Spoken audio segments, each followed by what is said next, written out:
Good morning and welcome back to the channel.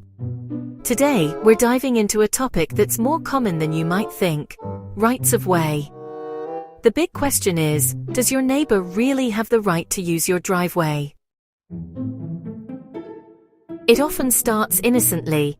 Maybe you've just moved into a new home and noticed your neighbor parking on a corner of your driveway. Or perhaps they're driving across it to get to their own garage.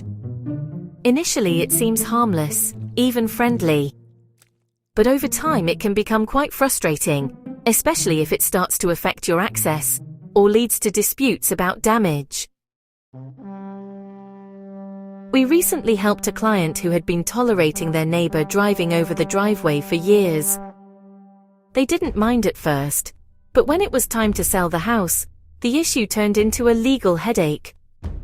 The buyer's solicitor raised questions about access rights, and it turned out the neighbor claimed an established right-of-way dating back decades.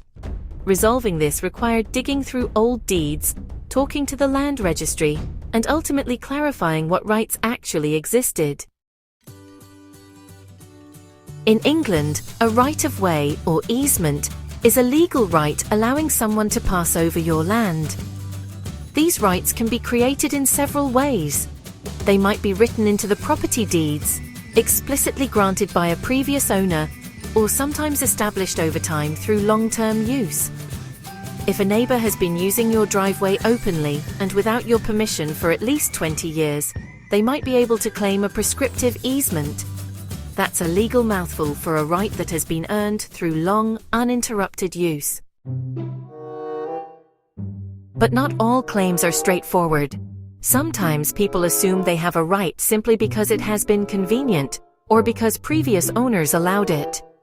A claim of easement requires evidence consistent use, without force or secrecy, and in a way that is obvious. It doesn't matter if it's only a few cars a week. What matters is that the use has been established in law. We often see disputes escalate when communication breaks down. A neighbor might not realize their use is legally questionable, while the driveway owner might feel their privacy and property rights are being ignored. In many cases, these disputes can be solved amicably with a conversation, a formal agreement, or, if necessary, a solicitor's letter clarifying the rights involved. It's also important to consider practical solutions. If a right-of-way exists, you can sometimes negotiate conditions, such as limiting use to certain hours or agreeing on maintenance responsibilities.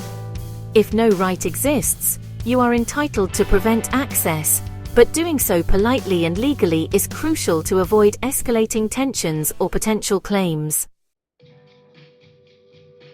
At Blackstone Solicitors, we guide clients through rights-of-way issues with clarity and pragmatism. We help you understand what is legally enforceable, what is negotiable, and how to protect your property without turning a neighborly misunderstanding into a full-blown dispute. If you have a neighbor using your driveway and you are unsure about their rights, getting advice early can prevent months of stress and potential legal costs.